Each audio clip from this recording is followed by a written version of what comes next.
Okay, we're live. We're back. Hi. We're doing another episode of the Wakelet podcast. Exciting times. Thank you all so much for joining me. Thank you for having me. I think we've got quite an exciting topic. I know I haven't told you guys yet, but I'm really excited to discuss this with you. But just quickly, Teijas, welcome to the podcast. This is your first time being here. Yes, it is. Yeah, it's a pleasure Very to have excited. you. Thank you so much. Sam, Misbah, you're back again. Hello. Yeah, I'm very, very happy to be here once again. Can't get enough. I love it. Thank you so much, guys. So today we're actually going to be talking about reading. I know it is a little bit of a joke that I love a good book club. I wanted that to kind of take off, and I'm going to make it happen. So let's talk about reading. Yes. I know you guys love reading. Sam, you've got so many books I know. around the office, both decorative, creative, and Important. just important. In every way. Absolutely. And Teijas and Misbah, I know you both read quite a lot as well. Maybe in a sort of different areas to me and Sam, looking at design books. But I just wanted to get your opinions on kind of why reading is so good for you, and just sort of the way that it reduces stress. So Teijas, I'll ask you first. Yep. What are you reading at the moment? Well, I was reading Thinking Fast and Slow by Daniel Kahneman. Very interesting book. I think, well, in terms of what it gives you, it's just gives you a very unique perspective on how a particular individual thinks. And, well, they express themselves very well, which is why it's a book. So you learn a lot from somebody else's perspective, and it really widens your understanding of the world and certain topics, which I find very fascinating. Very. And is that a book that you're reading, or is it something that you're listening to as an audiobook? I'm actually reading it, yeah. It's very, very interesting. I'd highly recommend anyone who hasn't read it to read it. What's it called again? For the Thinking for the Fast and Thinking Slow. Thinking Fast and Thinking Daniel Slow. Kahneman. Yeah. And Misbah, what are you reading at the moment? I'm actually reading a book. I'm not. There's no like one piece of literature which I'm currently Are reading. you watching any books? I'm not watching any books. I'm not listening to any books either. I do love a good podcast. That seems to have filled the void that books have left. Like not reading books has left in my life. But in terms of reading, for me, I'm reading every single day, but largely just like Wikipedia articles. I love the idea of. I think to me that's like the whole idea of the web when I was a kid is summed up in Wikipedia. This idea that you can just search for something and whatever it is, you can find it and you can find lots of information. But then the really amazing thing about Wikipedia is the fact that it'll just lead you onto, dozens of other things. Like a sort of rabbit hole. Exactly. Yeah. I go down the rabbit hole a lot. Yeah. So let's say if I'm watching a movie or something and there's a reference or a place or a town or a character or something that I don't know about, I'll just go on Wikipedia and read it and read about them, and then that'll lead on to other things and stuff. And that's like every single day. So I don't know if that's like cheating, but I'm not reading a particular book. It's more just ensuring that if I ever come across something in life that I don't quite understand or that I feel like I don't have knowledge about, I go on Wikipedia. Yeah. Fantastic. I mean, that's what the kind of amazing thing about books is, that someone out there knows way more than you do and has then written a book about it, has shared their knowledge, has been able to find a way to like form it all in just a really neat way that you can then absorb it. Yeah. There was a quote that I saw just before we were recording this, and it was the idea that if you ever need to like learn about something, the best place to start is books. Yes, just because so much knowledge or like information is out there, and I just think that's really nice. That's why I love books so much. Yeah. And what about you, Sam? What are you reading at the moment? Well, I'm ashamed to say I can't remember the author's name, but it's a book that my friend Ellie sent me, and it's called The Making of a Manager. And it's essentially written by the old like design manager of Facebook. Like she used to like be in charge of all the designers there. She's really incredible and the book's really fascinating, but yeah, I'll put it in the Wakelet collection so we can all take a look. Making a manager, like making a murderer. Making a manager. Hopefully a bit nicer. A little bit nicer, yeah. Yes, just touching on that point, Sam, all of the resources, all of the books, everything we discuss in today's podcast will be in a lovely little collection on Very Wakelet, nice. and it's at the Wakelet podcast. So check that out if you are fascinated or want to learn any more information about any of the books that we're sharing. Yeah. But yeah, I mean, again, in a lot of the research I've done, I found that reading is meant to improve focus and concentration. And it's meant to kind of like help like wind down at the end of the day. Yeah. Is that when you kind of read the most, would you say, kind of before bed or early in the morning, or? So I have a habit of actually reading first thing in the morning when I wake up. I get up quite early and I like reading in the morning and then going to the gym. So yeah, I Just, casual flex. you got to do it. Or you can have like your glasses on and be reading a book on the treadmill. On the treadmill. Lifting weights. Funnily enough, I have seen people do that, but another topic for another day, I guess. But yeah, I mean, I really like reading in the mornings. And actually, I should also say that I don't read the same book every single day. Sometimes I will, for example, feel like reading something a little bit less heavy, because thinking fast and thinking slow is very intellectually, I would say, it just asks a lot for you to invest, and you've got to be really into it. You can't really casually read it. You've got to really think through everything the author said and then connect the dots whilst you progress. But sometimes I just feel like reading, I don't know, like there's a really nice book by Tim Ferriss, which is Tools of Titans, and that's a really cool book to read. He interviews loads of people, loads of successful people around the world, and he's got all of their learnings on there. And there's some really fun learnings, and there's some pretty deep ones, but it's nice to sometimes not be as attached to a book.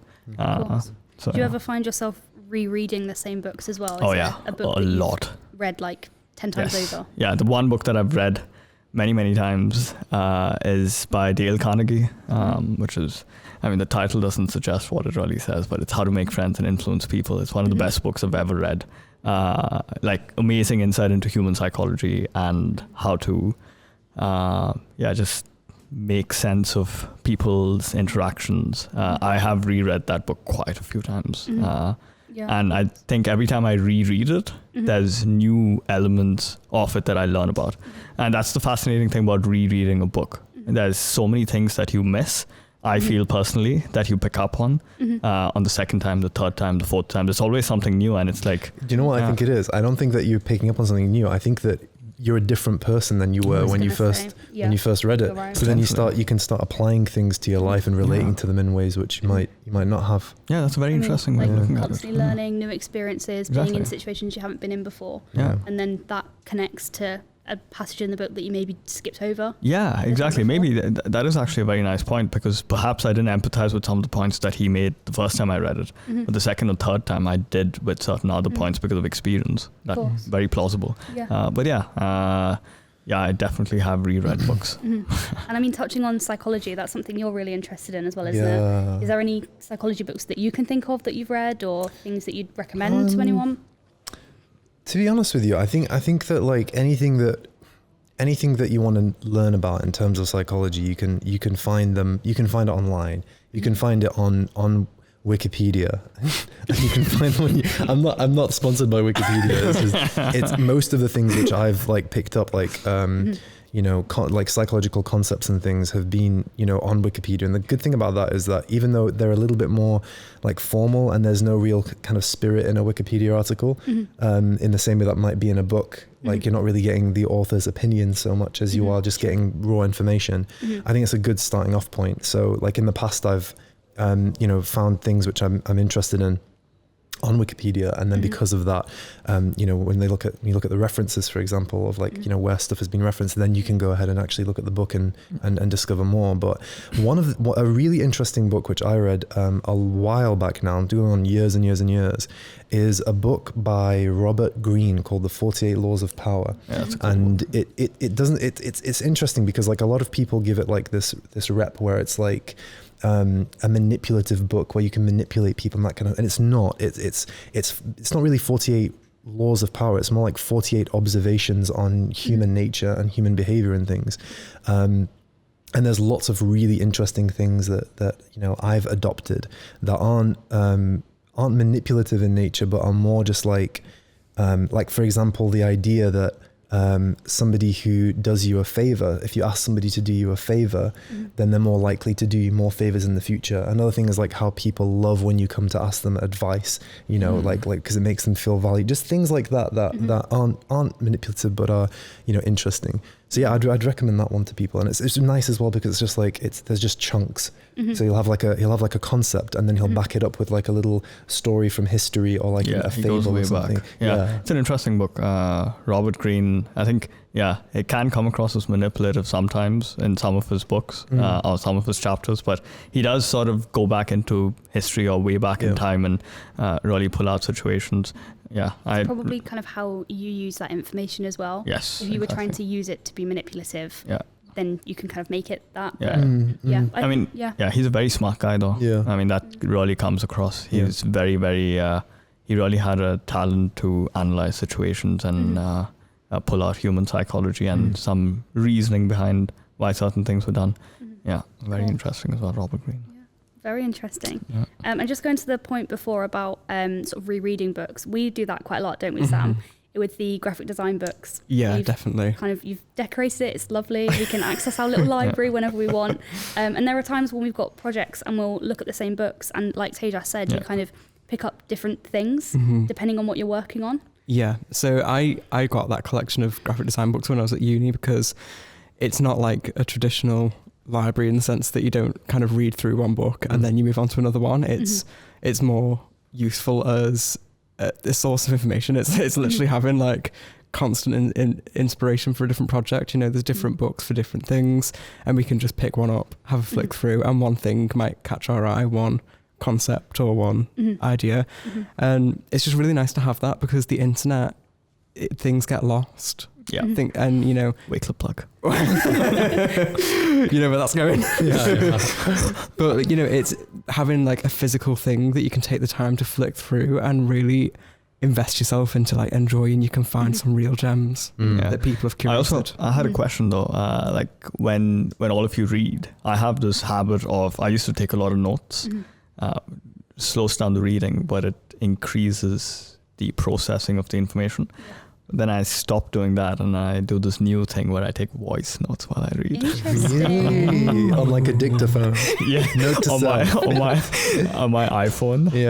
It's quite interesting. And then when I play back and listen to things that I caught on to when I read it the first time, for example, that's when I can see that it's very different to what I caught on to on the second time. But I find that, like, I feel reading, to me, it probably explains my relationship with reading and learning, but I find it to be quite, unless I'm reading to enjoy myself, which I do often, but most of the times I read wanting an outcome. And when I do that, then I have to keep a note of things, or I have to record things, or if I don't, I feel like it's meaningless reading. But I mean, I just want to get your opinions on that because it's probably quite extreme. But no, I know what you mean. Yeah. I just have to say, are you making audiobooks that you can sell? Teijas is best bit. Exactly. I mean, I unfortunately found out that there was an app that already did summaries of books. They're way ahead of you. No, I kind of find sometimes reading, it feels a little bit frustrating. Yeah. And I don't know why. I think, you know, when you've got like quite a lot to do and then you're reading a book which might just be for pleasure, it can kind of sometimes make me feel a bit like, oh, I should be doing something more with this. So I kind of get that. You turn reading into a learning exercise. I think it depends on, are you reading for the pursuit of knowledge, or are you reading like recreationally? Yes. So like back when I was a kid, I'd read recreationally, I'd read books, but like we grew up in a household where we didn't have like television. Like we had a television set, but we didn't have television. My parents wanted us to read as much as possible, so that's like we had like loads of books like when we were kids. So I'd just be reading like a novel a day, you know. And then I kind of stopped. I stopped once we sort of discovered the internet and other forms of like media and other forms of recreation became more available as you grow up. So you just kind of like, reading for fun became less of a thing. But no, I agree. I think that when you're reading for recreation, for fun, it is a little bit tedious to begin with, especially if you've not read for a while. Whereas in Teijas' case, like if you're reading with a purpose, like I want to know more about the subject, so I'm reading this like non-fiction book. that might be a bit more gratifying because you Yeah. feel like it's more productive. Yeah, I mean, I don't know why I always gravitate towards non-fiction. I don't think I've done much fiction. In fact, probably the only book or the only few books that I haven't really, like, I've probably gotten really into and haven't really had the time to take notes. One's by Dale Carnegie. The other one that I did quite like was Mastery by Robert Greene. That's a good one as well. So, I mean, when you get very, very into the book, then you struggle taking notes, but then it's very frustrating after because, I don't know, information doesn't process or stay the same way after reading something for quite some time. I think as well you're right in the sense of if you're really into a book, kind of breaking that flow to make a note on something or to talk about it, it kind of like it just stops that flow completely. It really does. And Yeah. then you've got to try and get back into it again. But I think it's great that you take notes. I think that's really interesting, and I definitely think you should, like the guy said, like make an audiobook or a podcast or something of those. I've literally got notebooks full of notes just awesome. on my reading, which is a bit, don't quite know what I'd say about that. But I think that's fascinating though, because like you said, you can kind of go back and think, what did I notice last time that I missed this time? Or I really like that. That's just such a great point. I mean, I've been making the move from physical books. I used to just love being able to hold a book and kind of see the cover, and I'd go into bookshops and just see something that looks really nice and just buy it, which is kind of a bad habit. And it then meant that I was getting bookshelves and bookshelves of books that I just wasn't going to get to. So I ended up donating a lot of those books and then buying the kind of ebooks of them, just so I've got them on like my iPad or something. And it means that I don't have to carry around tons of books when I'm moving and everything. But it also means that I can sort of highlight and then make a note whilst you're reading, which kind of breaks the flow a little bit less. And it means that you're sort of more obliged to make a note, I guess, because it's so easy to do so. That's a good one. I mean, I like the on digital books, defining words, because I've got to be honest, sometimes I'll see a word and I'm like, I do not know what that means. I know, that is true. So true. I have done that a lot. Audiobooks are very nice as well. I don't know if you guys do audiobooks. I've never been able to get into, like, I'd love to do it. I don't know how. Like, I know that there's Audible. I signed up for like a free trial, but I don't know. It's like, how do you get a book now? How am I supposed to do it? I hope you cancel your subscription. I did definitely. Immediately. That's how they get you. That's how they get you. One of my favorite pro tips actually for audiobooks is go into your local library and getting a library card, and then you can download one of their apps and you can kind of borrow books. I never knew that. It's similar to a library, although it's like all digital, that you have to like reserve it and listen to it in a certain time period, or you can renew the kind of borrow. But it means that you're not paying for them and you can listen to any audiobook pretty much that kind of tickles your fancy. So I thought you were going to say pirate them then. Oh no, of course not. That's so mean. No. One tip, just torrent it. No way, not at all. But yeah, I really like audiobooks. I think, like you say, it's quite difficult to get into them, especially in sort of a working environment when you need to be available, you need to chat to other people, or you might have meetings. It's far harder to like stop them and then remember where you're at and everything. But when you're kind of just doing the washing up on the drive, that's like really passive nice. listening. Yeah. But again, it's very hard to then stop and make a note or something that you find interesting. Exactly. Are you making notes now, Teijas? No, I'm actually trying to look up this book that I wanted to tell you about, but I can't remember the author's name. I do like the feel of like an analog book, you know, like with the pages and like the smell and the experience of it. I recently bought a set of books actually, because you know the author Roald Dahl, who wrote like Charlie and the Chocolate Factory, The Fantastic Mr. Fox, all that stuff.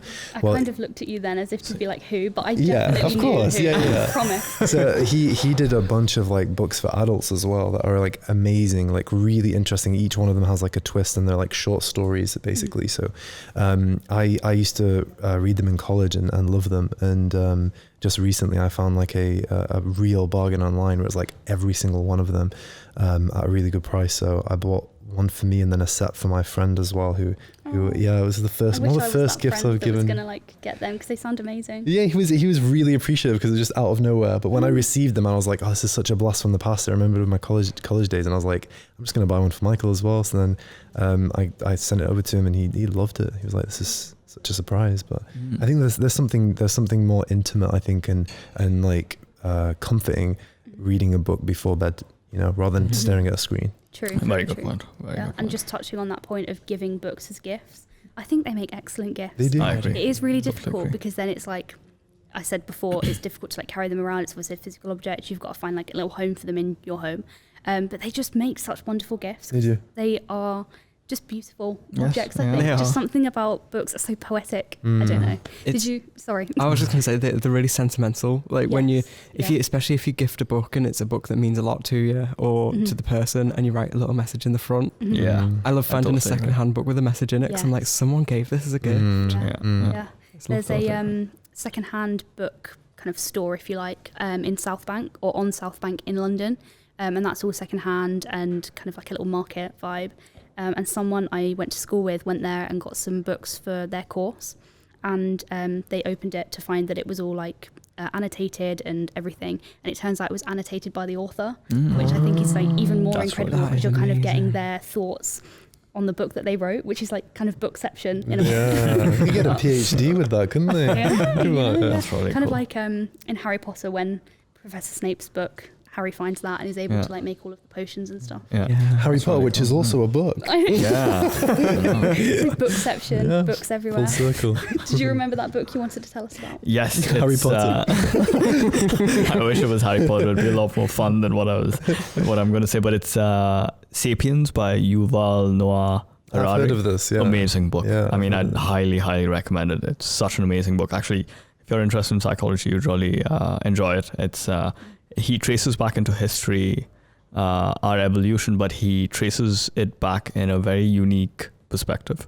and he also traces back the evolution of psychology along with those events and how you can really tell the future, or in the past at least, you could have told how the human species evolved through their behavioral patterns. It's a very interesting book, *Sapiens* by Yuval Noah Harari. Yeah, I've heard a lot Yeah. about that book, yeah. Yeah.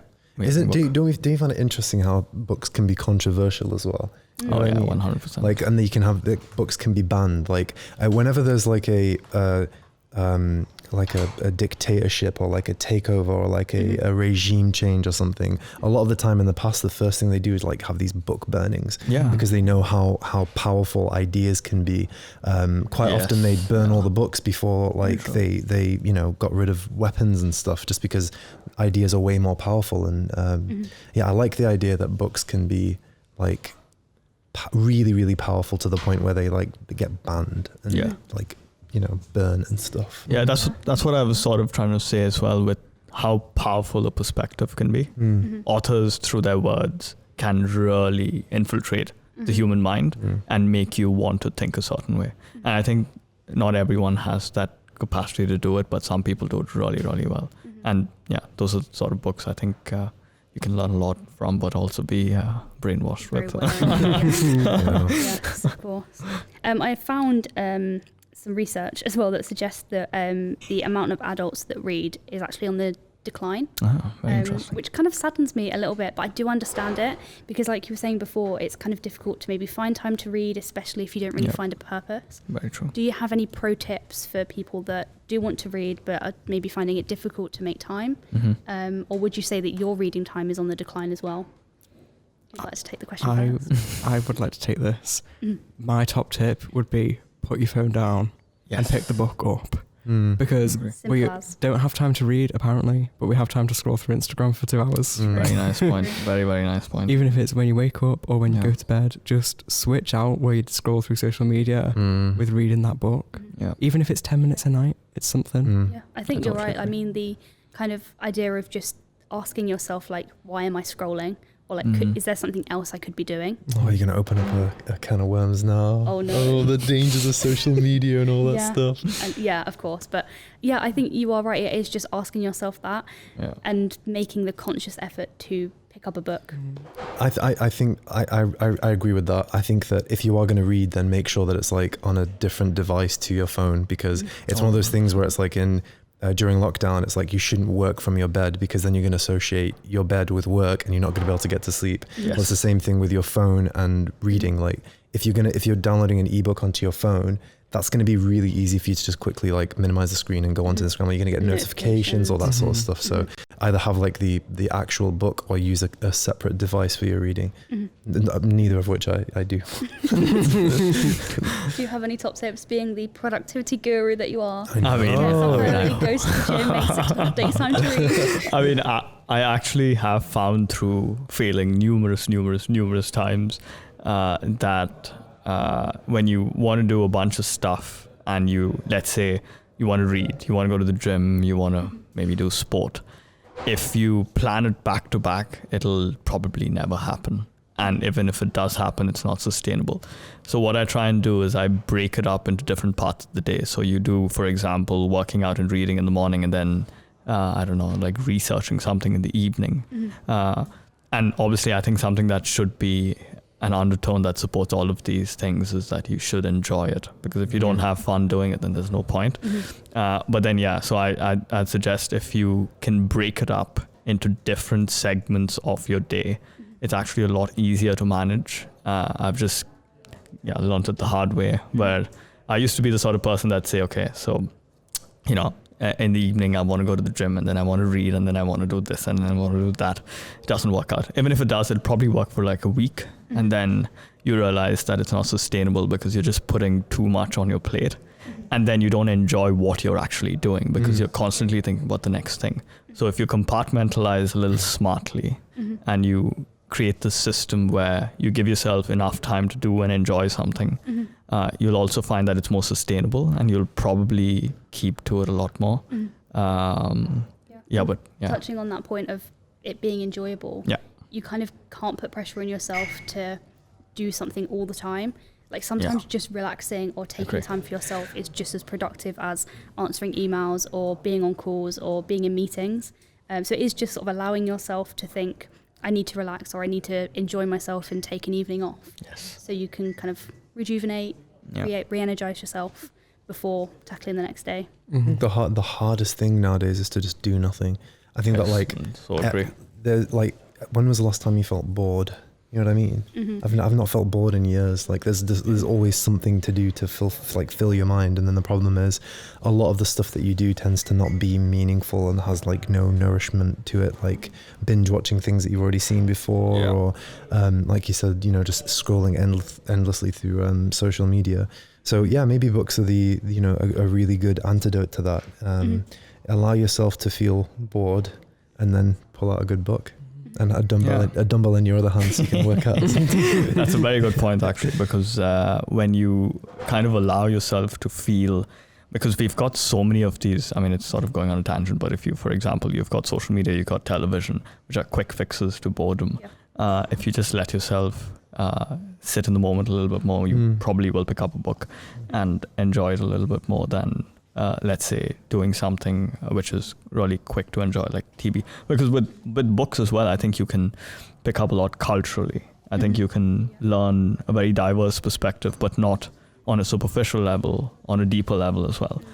And that's what fascinates me about books, is that the author's gone to great lengths to research a certain topic and really extrapolate their opinions on that topic and then express it on a piece of paper, with several pieces of paper, which is fascinating. Anyone can write a book from any background or any financial situation. Not everyone can make a TV show. You get an unlimited perspective with everything that's out there. That's a very good point. And most TV shows and movies come from books anyway. So that's it's like the seed of a lot of other media. Very true. That's true. I always try and read a book before I watch the film of that thing. An example being Ready Player One. I heard that the film was coming out and saw the trailer and thought it looked really good. But I told myself, no, I have to read the book first, because there's just so much more information in it, so much more depth, so many more kind of opinions and just sort of perspectives. So I always think that's a really nice kind of challenge, if you like, that can kind of spur your reading on to try and beat the film, if you like. Yeah, that's actually and also a good point. with Ready Player One, there were so many differences that I was glad I did read the book first, so you can kind of see how different they are. And I guess, again, going back to Harry Potter, that's kind of the same there. There's so many things that you know about by reading the books that you wouldn't have known if you just watched the films. And I think that's kind of like a secret fan club in a way. That's really fun. And I think another small thing is if you research the author, because you're reading somebody's opinions and thoughts. So I find it quite interesting to look at the author beforehand and see if I can connect with him and if I'd want to know him better. And to do your due diligence as well. Yes, exactly. see Is where it they're worth coming the from. time? Yeah. Exactly. Of course. Well, I guess that's everything I wanted to ask you guys today. I don't know if you Nice. had any other things you wanted to add. I can't really think of anything right now, but I think there's a lot of stuff that we can talk about. Maybe we can start a book club. Yes. My dream Yes. finally. Yeah. But thank you all so much for chatting with me today. Thanks for And having for us. sharing your recommendations. I know I've got a few more books to add to my library. And as I said before, we'll add them all to the collection. So if anybody at home wants to listen or read or look at any of these books in more detail, at the Wakelet podcast on Wakelet is the place to go. Of course, we're always on Twitter, Instagram, Facebook, social media platforms. So if you've got any ideas for series or episodes that you want to see, let us know with the hashtag, the Wakelet podcast. But again, thank you all so much. And everyone at home, thank you for listening. Thanks. Thank Just before you. we sign off, a quick note for anyone, actually to pick up on what you said. So if you're struggling to read a physical book and you're struggling to read an ebook, maybe try and you're also probably struggling to exercise. Maybe when you go on a run, you can have an audiobook on. It's picking up. I've met a lot of people who've not had the time to read, and they've started doing this new thing where they go on a jog or a walk and listen to an audiobook. And apparently the two go very, very nicely hand in hand. So try it out. Thank Nice you, talk. Teijas. Yeah. Again, thank you all. Thank you. Thank you, everyone.